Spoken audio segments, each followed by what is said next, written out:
அஸ்ஸலாமு அலைக்கும் வரஹ்மத்துல்லாஹி தஆலா வபரகாத்துஹு. அல்ஹம்துலில்லாஹ். அன்புக்கும் இணையத்திற்கும் உரிய அல்லாஹ்வின் நல்லடியார்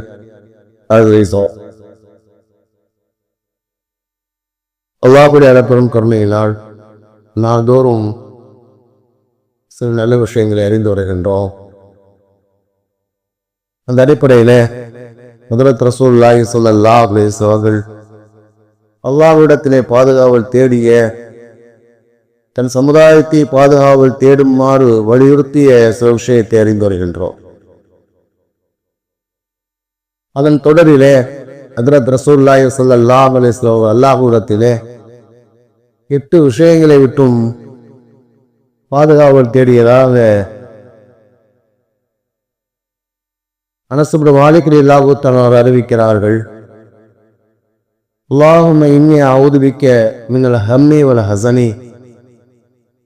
யா அல்லாஹ், நிச்சயமாக நான் உன்னிடத்திலே கவலை விட்டும் துக்கத்தை விட்டும் பாதுகாவல் தேடுகிறேன். அதாவது சிறிய பெரிய கவலைகளை விட்டும் விளக்கம் சொல்லி இருக்கிறேன். அஊது பிக்க மினல் அஜ்ஸி வல் கஸ்லி. இயலாமை விட்டும் சோம்பேறித்தனத்தை விட்டும் பாதுகாவல் தேடுகிறேன். அஊது பிக்க மினல் ஜுப்னி வல் புக்லி. கோழைத்தனத்தை விட்டும் கஞ்சத்தனத்தை விட்டும் பாதுகாவல் தேடுகிறேன்.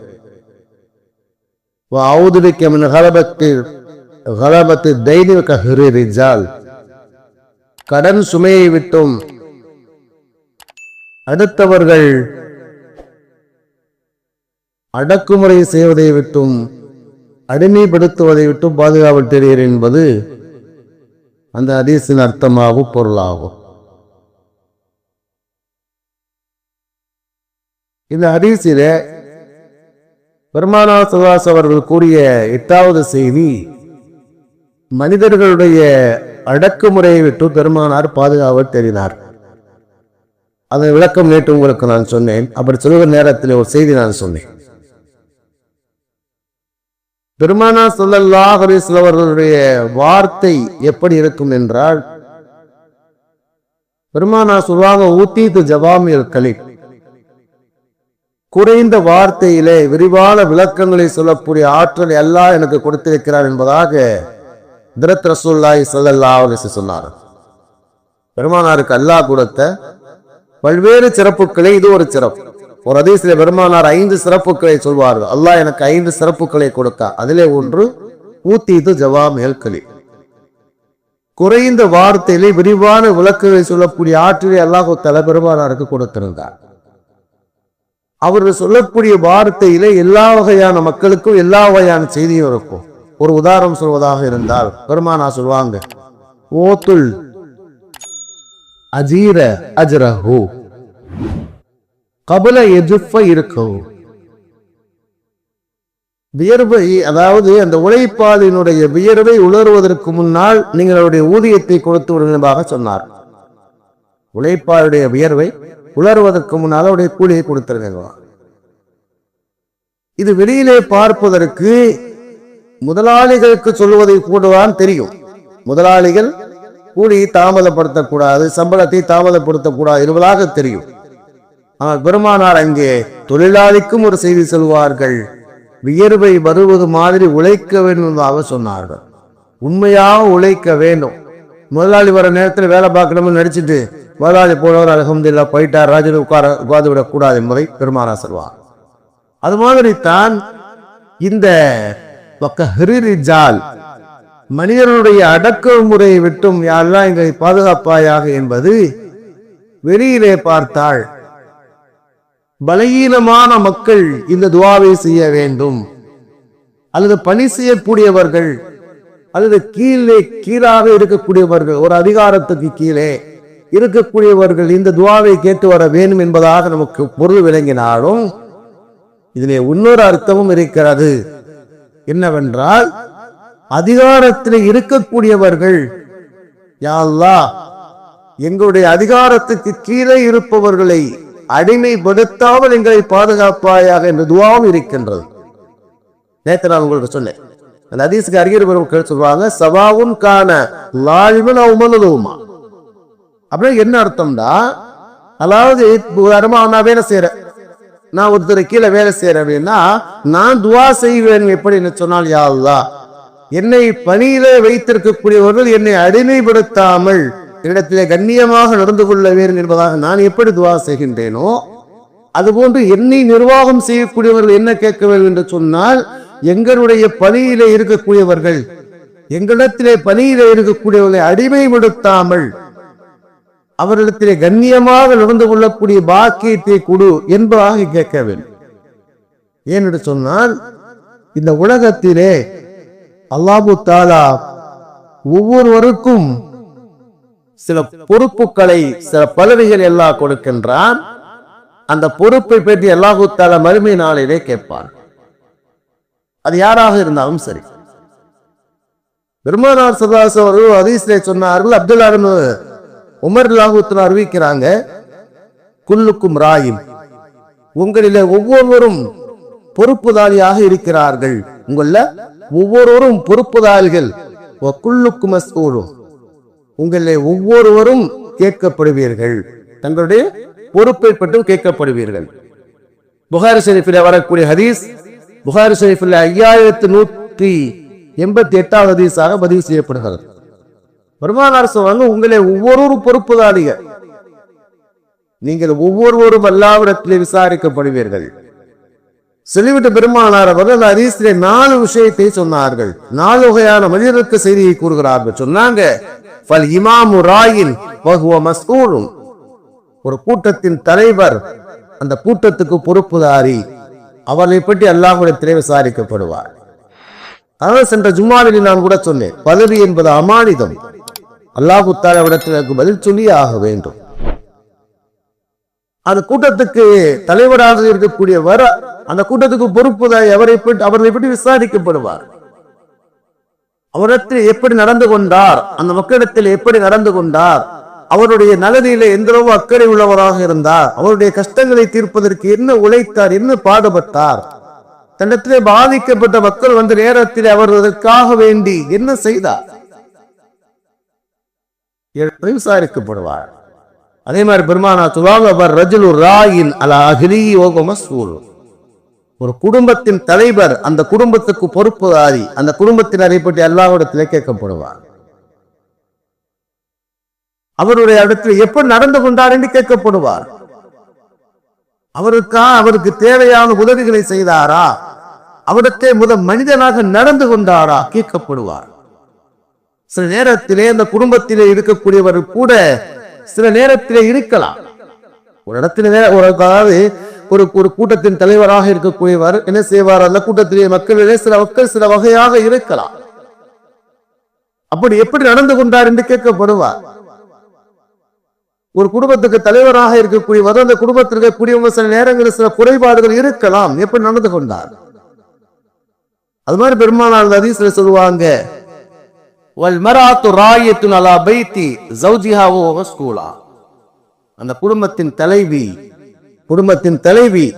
அந்த குடும்பத்துக்கு, அந்த கணவருடைய வீட்டுக்கு பொறுப்புதாரி, அதை எப்படி விசாரிக்கப்படுவார். கணவருடைய பொருட்களை எப்படி பாதுகாத்தால், பெருமானார் சொல்வாங்க, கணவருடைய பொருளை எப்படி பாதுகாத்தால், அந்த பிள்ளைகளை எப்படி பாதுகாத்தால், தன்னுடைய கற்பை எப்படி பாதுகாத்தால் விசாரிக்கப்படுவார். அது மாதிரி சூழலா சொல்வாங்க, வல் அப்து ராயின் அலா மாலி ஸையிதிஹி வ மஸ்ஊல், ஒரு அடிமை, ஒரு பணியாளர் தன்னுடைய முதலாளியினுடைய பொருளுக்கு பொறுப்புதாரியாக இருக்கின்றார், அவர் அதை பற்றி கேட்கப்படுவார். சொல்லிவிட்டு பெருமானார் கடைசியில் சொல்லி முடிப்பாங்க, அலா ஃபகுல்லுக்கும் ராயின் வ குல்லுக்கும் மஸ்ஊல், முதல்ல சொன்ன வார்த்தையை மறுபடியும் பெருமானார் சொல்வாங்க, அறிந்து கொள்ளுங்கள், உங்களை ஒவ்வொருவரும் பொறுப்புதாரிகள், தன்னுடைய பொறுப்பை பற்றி கேட்கப்படுவீர்கள் என்பதாக பெருமானார் சொன்னார்.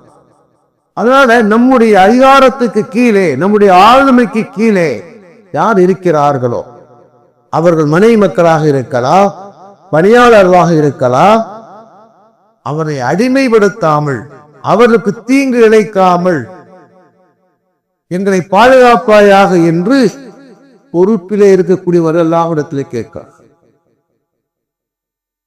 என்று சொன்னால் நாம் எப்படி பிற மக்களிடத்தில் நடந்து கொள்கின்றோமோ அப்படி நாம் நடத்தப்படுவோம். அது மட்டும் அல்ல, அல்லாஹ் நம்மை விட சக்தி படைத்தவன்.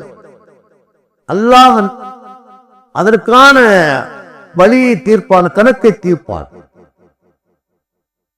அதனால அந்த விஷயத்தில் மிக கவனம் தேவை. வரலாற்றில் ஒரு செய்தி வருகிறது. அப்துல்லா பின் மசூத் அபூ மசூத் அறிவிக்கிறாங்க. அபூ மசூத் அறிவிக்கிறாங்க, முஸ்லிம் ஷரீஃபிலே 1659 ஒரு ஹதீஸாக வருகிறது. சொன்னாங்க, குன்து அல்ரிபு குலாமல் லீபி சௌத்தி, என்னுடைய அடிமையை நான் சாட்டையை கொண்டு அடித்தேன். அவர் தப்பு செஞ்சார். தப்பு செஞ்ச உடனே நான் சாட்டையை கொண்டு அடித்தேன். எனக்கு பின்னால் ஒரு சத்தத்தை கேட்டேன். என்ன சத்தம்? யலம் அபா மசூத், அபூ மசூதே அறிந்து கொள்ளுங்கள். ஒரு சத்தத்தை கேட்டேன், ஒரு சத்தம். ஆனால் நான் கோபத்தில் இருந்ததுனால அந்த சத்தம் எனக்கு காதுல உழுவல, சரியா நான் கவனிக்கல. பிறகு வந்து அந்த சத்தம், அந்த குரல் எனக்கு நெருக்கமாக வருகின்றது. நெருக்கமாக வந்த போது அபா மசூத், அபா மசூத், அபூ மசூதை அறிந்து கொள்கிற அப்படிங்கிற சத்தம். அவங்க சத்தம் நெருக்கமாக வருகிற நேரத்திலே நான் திரும்பி பார்த்தேன். அப்போது பெருமானா சவாசோர் நின்றாங்க. பெருமானா விற்கிறாங்க. அப்ப பெருமானா சவாசோர்கள் என்ன செஞ்சாங்க? மறுபடியும் சொன்னாங்க, ஏலம் அபா மசூத், அபூ மசூதை அறிந்து கொள்ளுங்கள், அபூ மசூதை அறிந்து கொள்ளுங்கள். அதாவது ரசூலுல்லாஹ் வந்து பக்கத்துல வந்து கோபத்துல அதட்டினதை கேட்ட உடனே என்னுடைய கையில சாட்டை கீழே விழுந்துருச்சு. அப்பதான் ரசூலுல்லாஹ் சொன்னாங்க, அபூ மசூத் அறிந்து கொள்ளுங்கள், அன்னல்லாஹ அக்தரு அலைக்க மின்க அலா ஹாதல் குலாம், இந்த அடிமையின் மீது நீ சக்தி பெற்றிருப்பதை விட அல்லாஹ் உன் மீது சக்தி பெற்றவனாக இருக்கின்றார். உனக்கு கீழே உள்ளவனை நீ அடிச்சு துன்புறுத்துகின்றாய், ஆனால் அல்லாஹ் உன் மீது மிக சக்தி படைத்தவன், அக்தர் மிக சக்தி படைத்தவன். நீ இவர் மீது சக்தி பெற்றிருப்பதை விட அல்லாஹ் உன் மீது சக்தி பெற்றவன் என்பதாக ரசூலுல்லாஹ் சொன்னாங்க. சொன்ன உடனே அதுக்கு பிறகு வந்து என்ன செஞ்சேன்? நான் எந்த அடிமையை நான் செய்யறதில்லை, அடிப்பது இல்லை. இன்னும் சொல்ல போனால் அவரை உரிமையை விட்டு விட்டேன்னு சொல்றாங்க.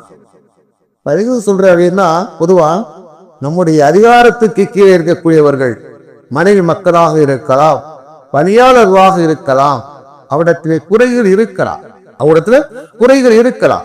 அந்த குறைகள் இருந்தாலும் கூட அந்த குறைகளை மன்னித்து அவனை திருத்துவதற்கு முற்பட வேண்டும். ஹதீஸ் ஷரீஃபிலே ஒரு செய்தி வருகிறது.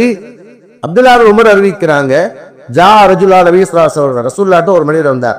கேட்டாரு, யா ரசூலல்லாஹ், கம் ஆஃபு அல் ஹாதிமி குல்ல யௌமி, அல்லாஹ்வுடைய தூதரே, ஒவ்வொரு நாளும் என்னுடைய பணியாளருடைய எத்தனை குறையை, எத்தனை குற்றங்களை நம்ம நான் மன்னிக்கணும் என்பதாக ஒரு மனிதர் கேட்டார். பெருமானா சொன்னாங்க, அவர் கேட்டது ஒரு பணியாளருடைய குற்றங்களை எத்தனை தடவை மன்னிக்கணும் என்பதாக கேட்டார். ஆனால் ரசூலுல்லாஹ் சொன்னாங்க, குல்ல யௌமின் சபீன மர்ரா, ஒவ்வொரு நாளும் 70 தடவை மன்னிக்கிறதாக சொன்னாங்க. அதனால நமக்கு கீழே வந்து இருக்கக்கூடியவர்கள் மறை மக்களாக இருக்கலாம், பணியாளர்களாக இருக்கலாம், இடத்துல குற்றம் குறைகள் இருக்கலாம், அவளை மன்னித்து அவளை திருத்தி நாம் நமக்கு கீழே வைத்துக் கொள்ள வேண்டும். அதிகாரத்துக்கு உட்பட்டு நாம் அன்பாக வைத்துக் கொள்ள வேண்டும் என்று சொன்னார். இறுதியான ஒரு செய்தி, பெருமானார் அவர்கள் தன்னுடைய மௌத்துடைய நேரத்தில் 2 விஷயத்தா சொன்னாங்க. அஸ்ஸலாத்து வமா மலக்கத் ஐமானுக்கும், தொழுகையை பற்றி பிடித்துக் கொள்ளுங்கள், உங்களுடைய அதிகாரத்துக்கு கீழே இருக்கிறார் வளத்திலே நல்லபடியாக நடந்து கொள்ளும் பாகத்தில் பெருமானார் சொன்னாங்க. அதனால வாழும் காலத்திலே நாம் பிறரை அடிமைப்படுத்தாமல், பிறர் நம்மை அடிமைப்படுத்தாமல் அல்லாஹ் பாதுகாப்பானாக. அல்ஹம்துலில்லாஹி ரப்பில் ஆலமீன். சுப்ஹானல்லாஹி சுப்ஹானல்லாஹி வ பிஹம்திஹி அஷ்ஹது அல்லா இலாஹ இல்லா அன்த அஸ்தக்ஃபிருக வ அத்தூபு இலைக். ஆமீன். சுப்ஹான ரப்பில் இஸ்ஸத்தி அம்மா யசிஃபூன் வ ஸலாமுன் அலா முர்ஸலீன் வல்ஹம்துலில்லாஹி ரப்பில் ஆலமீன். ஸல்லல்லாஹு